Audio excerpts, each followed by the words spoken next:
কোনো ঔপনিবেশিক শক্তি তার উপনিবেশ শাসন শোষণ করার সময় এমন কোনো আইন প্রণয়ন করার কথা নয় যে আইনের মাধ্যমে ঔপনিবেশিক জনগণ শান্তিতে থাকতে পারে।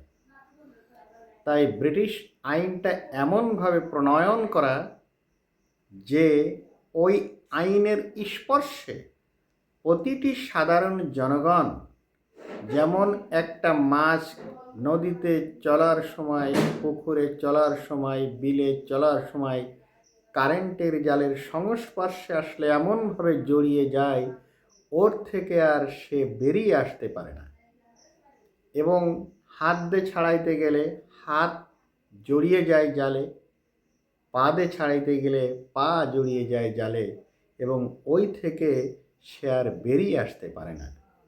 এবং জেনারেশন বাই জেনারেশন এই অমীমাংসিত মামলা চলতে থাকে, যার পরিপ্রেক্ষিতে দুটো গ্রুপের সৃষ্টি হয়। তারা একসময় ভোটিংয়ের সৃষ্টি করেছিলেন, মুসলিমদের জন্য আলাদা ভোট, হিন্দুদের জন্য আলাদা ভোট। এই টোটাল হিন্দু মুসলিম বিদ্বেষ সৃষ্টি করা ব্রিটিশদের কারণে।